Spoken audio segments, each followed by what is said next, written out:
Production funding for Behind the Headlines is made possible in part by the WKNO Production Fund, the WKNO Endowment Fund, and by viewers like you. Thank you. Police unions in the city, an investment in North Memphis, and much more tonight on Behind the Headlines.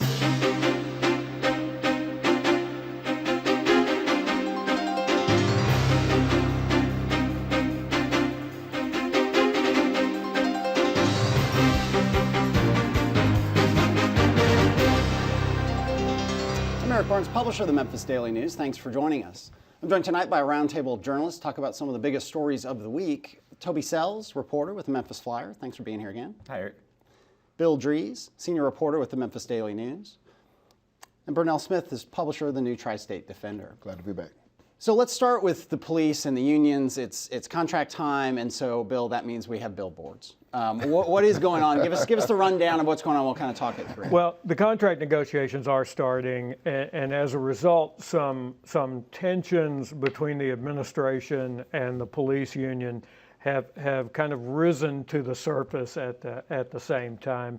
So the contract negotiations, actually, just that part of it, have been pretty cordial so far. No disagreements yet, and Mayor Strickland has indicated that he will propose some kind of pay raise for the police rank and file in his budget proposal. He's not willing to say what the percentage is going to be, but this will be the third pay raise for the rank and file in a 2-year period, which he thinks is very important. In the midst of all of this, the police union has brought back its billboard campaign. And the billboard that has drawn the ire of the mayor is the one that notes that we had a record homicide count of 228 homicides in 2016. Mm-hmm. This is a pretty controversial series of billboards. And not the first time that the union has done this. And there's nothing factually incorrect about that billboard, I don't think. And all this is against the backdrop of, the police force peaked at around 2,400. It's down to just under 2,000. Mayor Strickland, he was on a couple weeks ago talking about, his goal to get hopefully a net 100 through the course of this year. And he wants to get back as close to 2,400 as he can, but obviously that's going to take some time. Your thoughts on this tactic, Burnell, by the police union? Mike Williams, who, the head of the police union, also ran for mayor against Strickland. Yeah, I'm not sure that it's the best strategy. I mean, I understand where it comes from, but to put out to, particularly in our areas of tourism where we got a lot of people visiting the city, to say, hey, 228 murders, we're down 500 officers. It's sort of the scare or fear tactics, if you will, and I'm not sure that that's in the best interest of our city, particularly when it comes to tourism dollars and people spending money and feeling good about being here in Memphis, which helps support the police department ultimately. So yeah, the people in the business community in the past have said, and I was out of town a bunch this week, so I haven't seen all of the reaction, but that it's just counterproductive. Right. If you're driving people away, if you're driving people out, you're hurting the tax base, you're hurting the tourism dollars. Exactly. How is that helping pay for the police and so on? Toby, any thoughts on this? I just remember the ones from a few years ago, and these are a little bit better than the ones that say "Do not enter." Warning, dangerous city. Yeah. And at least it's just a little bit better. And like you said, there's nothing factually incorrect on there.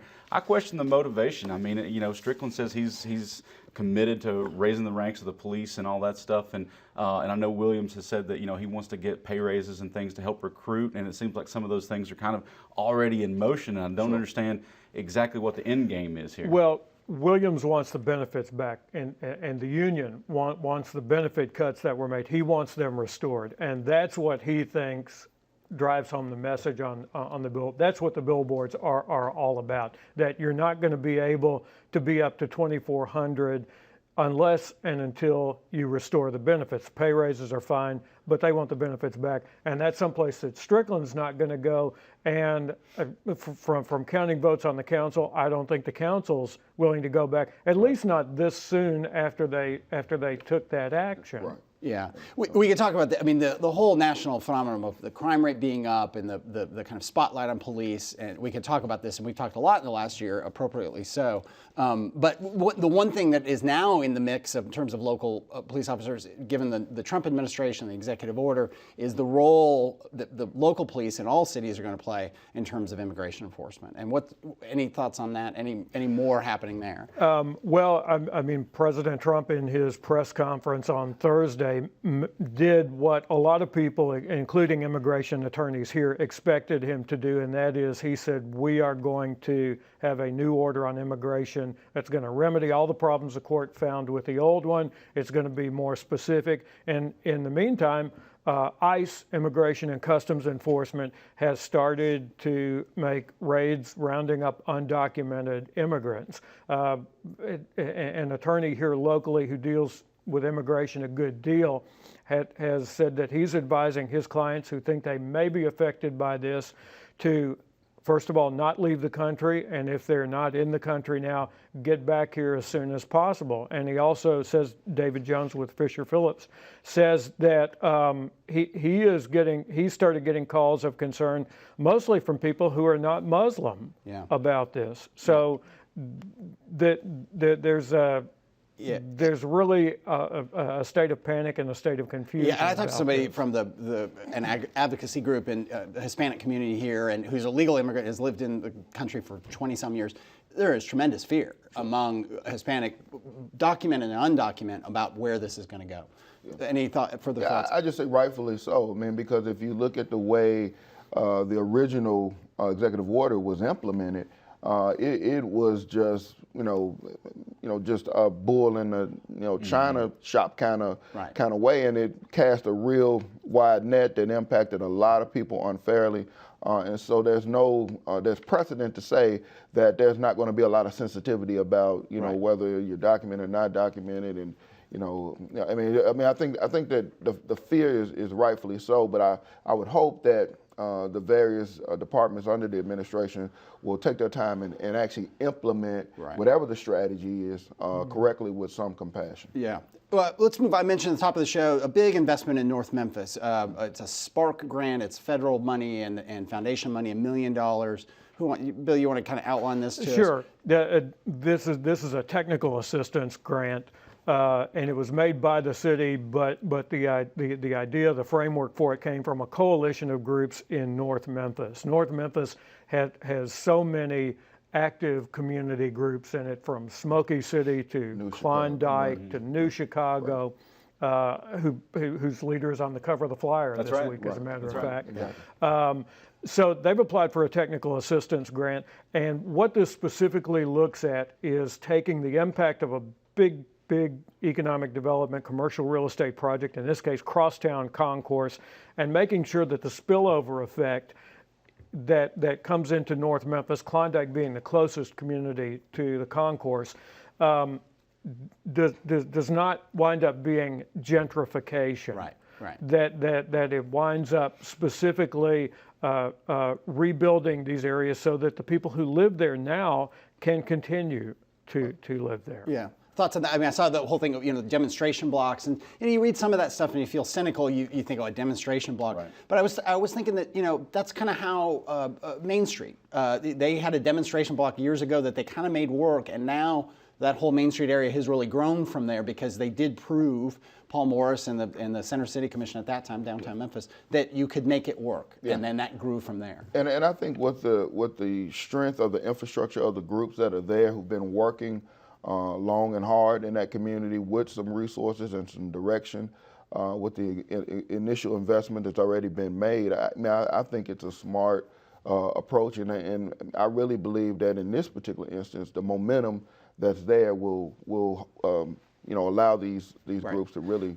And even coming out, and I don't know this is strictly in the area that the grant targets, but still, if I was coming out Sam Cooper on the way to the studio, and they're breaking ground on a grocery store right on Sam Cooper in the Binghamton area. Right. That is no small deal. I mean, you're talking about this whole, and I think we've talked about this before, Toby, or maybe you've written about it, is food deserts, and this idea that it's not just going to be little convenience stores serving that neighborhood, but an actual full-service grocery store is what people have argued. That's what brings people back. That's what makes communities communities whole again. Right, it's a community center, you know, those retail places, they're more than just places to get food and shop, it's places to go and see and be seen and hang out, and it brings an energy, kind of a center to a community like that, and I'm excited about it. I can't wait to see what energy brings right there to the corner. It's going to be great. And that is one of those areas that has not, I mean, it is completely mixed income, it's very mixed race, you've got all kinds of things going on, Broad Avenue and other neighborhoods, so I think that is in some ways the model of what this Spark Grant is pursuing.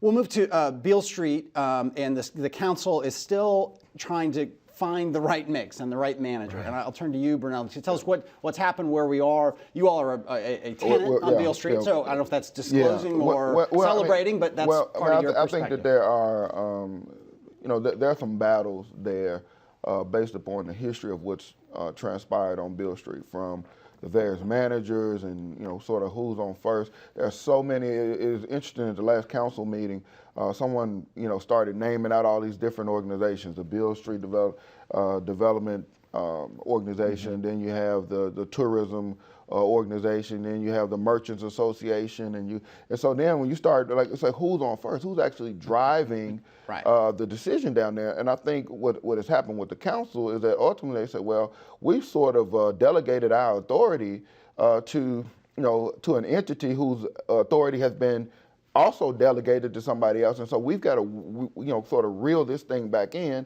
and make a real decision about the future of Beale Street and the direction that it ultimately goes. And I think that's what this discussion coming up is going to be about. Because, and it's kind of a running joke with myself, if no one else, I can't keep track of it. I mean, we write about it, we talk on the show, and I can't keep track of it because the Downtown Memphis Commission is also the authority. The acting manager, which was supposed to be a 6-month contract, is now turned into a 3-year sort of venture, and now they're looking really 3 years ahead.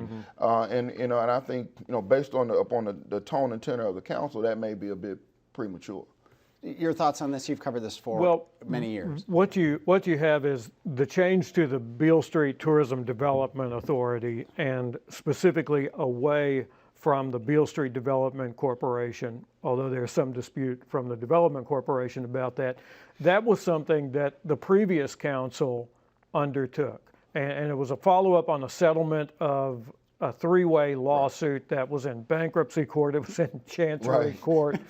We need a chart. Beale Street in its long-running history, I don't think has ever been simple. It's really not simple now. So the previous council put this development authority in place. Well, now you've got a new council elected in 2016 that took office in 2017, 6 new members, and they're looking at this and they're going, someone needs to explain this to us because we don't understand why an interim manager that was supposed to be there for 6 months has now done 3 years. And in the meantime, the Downtown Memphis Commission is looking at longer range plans. Right. And also, meanwhile, the street is doing really quite well, right? And the area around it is seeing all kinds of development, most notably Service Master, which is, you know, going to bring all kinds of people down there. And there's other developments down in South Main we'll talk about in a minute. So the council takes it up this week or next week? Well, this coming week. Yeah, this coming week. And I think, you know, one of the things you'll find is that there are a measure of businesses that are doing well, but when and I think this will come out in that meeting, there are a number of African American tenants on the street that have actually seen some struggles and feel like, you know, there's sort of a desperate or a you know, sort of different approach to how the street is marketed and supported based on the various ends. So the West End tends to get lots of love and lots of promotion. You know, the East End doesn't get so much, and that's where most of the African American you know, tenants are. So you know, I think all that's going to come out in this next council meeting. And the West End is really where you have an interesting mix of not just restaurants, but historic and commercial. You have the pool room there. I mean, a pool room on Beale Street. You know, you have the Withers Gallery that is there. His photo archive is there on that end of the street. Right, which is right next door to our offices. Right. So. Well, let's move to. Well, this last thing I want to say on that is is the conversations that have been had in the council so far the past month that's going on. Race has been a central element of those conversations, and I think it's going to be an element going forward. And also maybe disbanding the tourism board. That's kind of the way the conversation seems to be leading out there. You know, folks are saying, Janice Full of saying that, you know, Beale Street is historically a black street, and that's the way it should be in the future. So I think it's going to be a really interesting conversation going forward, seeing how it all kind of shakes out. Yeah. We'll move to, I mentioned I was in Nashville this week. The legislature is in full swing with all kinds of things going on that will affect Memphis and the whole state. The biggest talk up there, this is what I saw, and I had a chance to be in groups. I met with Beth Harwell. I saw the governor for a little bit, the Lieutenant Governor McNally, and other legislators, Mark Norris, the majority leader from Memphis. And all the talk is about the gas tax, and is this going to happen? Now they're trying to frame it. It's not a tax; it's a user fee because you're using the roads. I don't have a sense, but I heard from lots of different people. I won't name names. It isn't going to go through. The legislators don't see it going through the way that Haslam has proposed it, and it is an incredibly difficult lift. As Harwell said on this show a month ago, particularly in the House, to vote for any sort of tax increase, even if it's called a user fee, and even if it's offset by cuts in all kinds of other taxes.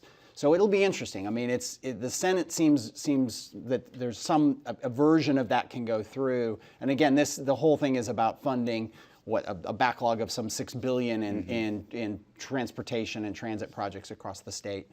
The gas tax in Tennessee hasn't been raised in a couple of decades. The cars are more fuel efficient.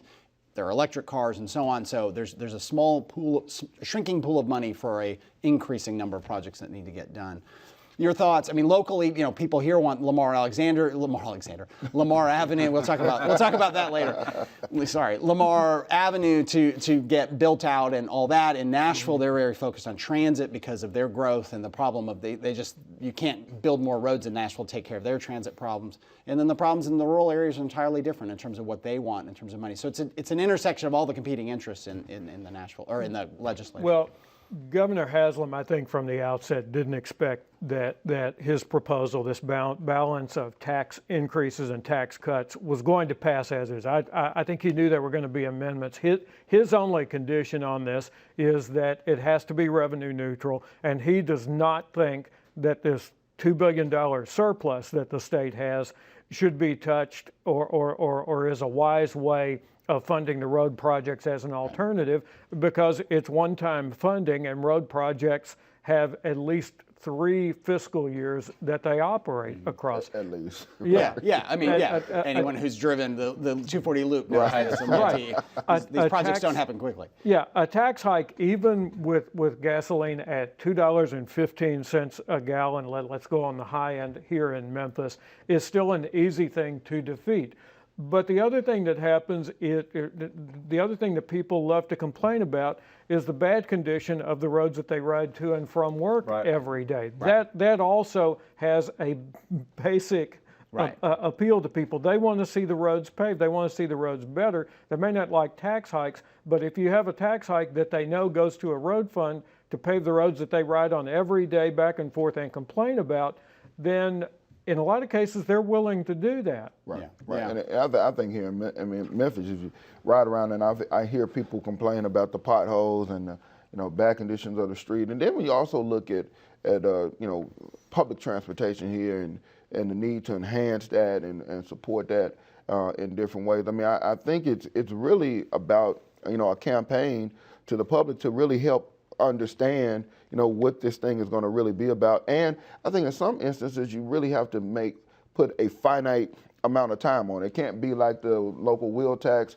that was supposed to be for one thing, and then it was supposed to be for so long, and now it becomes a permanent part of the county operational budget. I think the state has to look at it and maybe say, hey, we need to fund this for a finite period of time, put a number on that thing, and then, be prepared later on down the road to pull it back once that funding is in place. It was interesting too up there, and it's always been the case, but it was somehow more pronounced to me this time, in part because of this big proposal on roads. Is you mentioned transit. Right. The cities, the 4 big cities, are interested in more mass transit. They also want potholes fixed, and they maybe have some road projects and so on, but they all want transit. That doesn't connect with rural legislators, and you have rural legislators with a lot of seniority in very important positions, who carry a lot of weight there, saying, "What are you talking about these buses? We don't really. That's antithetical to what we do." And so you see more banding together, just as with de-annexation last year, where the other cities in the state, Chattanooga was targeted in de-annexation. But Nashville wasn't, but it strongly supported Memphis's position as the city's coming together. And I think on this issue, you're going to start to see that. The cut in the Hall income tax, which is a tax that hits people on savings, which is being phased out, and which is a big hit to Memphis. I can't remember, $10–20 million that would come to Memphis out of that that's getting phased out. You see the cities kind of coming together across party lines a little bit. To kind of support their interests versus rural interests. So I'll be curious. Also, I don't know thoughts on the cut in the proposal to totally phase out the grocery tax. I mean, that's been up there. It's interesting. We were saying Arthur Laffer, is that his name? Is that right? He was just up there earlier this week. A conservative economist. Thank you. So, yeah. Telling folks that that corporate tax cuts are the way to go. That's going to spur investment. Not tax cuts on people, for groceries, and that's several other things, that'll really help out. And I think you're starting to see a lot of, rural representatives and things come out and say, I think this is going to help me in my little town. Then it's going to help some big corporate tax to spur investment. So it's an interesting conversation that's happening. Again, it's one of those that kind of comes up a lot over time, but it seems like they got some energy this year. And you wrote about potential changes in, we had wine and grocery stores come in last July, but there's further talk of further changes. Yeah, it's the same folks that pushed for for wine and grocery stores. They've got kind of a new push for 7-day sales of wine. I was in Costco on Sunday, and there's a big sign up that says, can't sell wine on Sundays. We're sorry for the inconvenience, and they're wanting to do away with that. They're wanting to say that grocery stores, any place that sells wine, can sell it on Sunday. And with that, you'll have to allow the liquor stores to be open and sell wine. And so far, it seems like apparently spirits as well. So, maybe we'd have Sunday sales of liquor and wine. We'll move on to something, but when we talk about this, I read a fascinating article, I don't usually do this, but I'm going to today, in The Atlantic. It was Blue Cities and Red States, and it was about this phenomenon. Sometimes in Memphis, we talk about how, Nashville's always picking on us. Nashville's always picking on us. When I talk to the editor of our Nashville paper, he's like, hey, join the club. Nashville's always picking on us, too. The legislature's always picking on us. The people in Chattanooga say it. And it was an article about the statewide phenomenon of how cities and legislatures interact across the country. It was very fascinating. So if you're into these kind of things, it's an interesting article. Another thing that happened out of the legislature, I guess it was voted on, last year, but it's now been implemented. The University of Memphis has its own board of trustees, or a board of, what's it called, Bill? The board of trustees? Or the board of trustees. Board of trustees. We'll go with that. We'll go with that. But it's its own local board. MTSU, all the the schools around the state are getting them. The U of M certainly fought this for decades. It wanted its own independent board, and very excited that they now feel like they have a control to set their own tuition, their own capital spending, and so on. Yeah, they'll still be going to the state. They'll probably be going to a different part of state government for the capital needs, and that was an area of some concern. But when Brad Martin was the interim president of the university, we had him on this show talking about an independent board, and his philosophy, and this was maybe a couple of years ago, was it's really not a priority. It's kind of, we already have a lot of autonomy right now. So this was kind of a realization, I think, of the way that things were going naturally. The Tennessee Board of Regents had several dozen institutions, because they in this original incarnation, they not only took in the four-year colleges and universities, they had the community colleges with it. Now they're just going to concentrate on the community colleges and the TCATs, the Tennessee Colleges of Applied Technology, which are a really big part of the state's part of the equation on workforce development. Well, Switch, just a few minutes left here, and I mentioned earlier some of the development in South Main and so on. What is it? Old Dominick, is that right, Bill? Old Dominick Distillery has done something that we haven't seen here in 100 years. They have started to put the whiskey that they make right here into barrels. It's a theme today. For aging. This hasn't happened since 1917, when Prohibition took effect. Now, keep in mind that Tennessee had Prohibition going back, but Prohibition was not enforced here in Memphis, and that was part of the whole battle. It was not enforced at the highest levels of political leadership, which at that time was Edward Hull Crump. Right. So, and a milestone.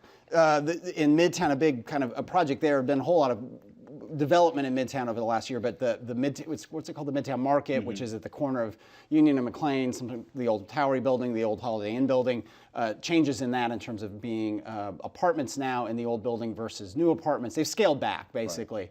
But I know certainly all the Midtown community wants to see that empty building get filled. The last, we got, what, 2 minutes, a minute and a half left. There are changes at the Commercial Appeal. For the first time in however long, they'll be printing up in Jackson. They're closing the press here in Memphis. First time since the Civil War when they were printing on a rail car.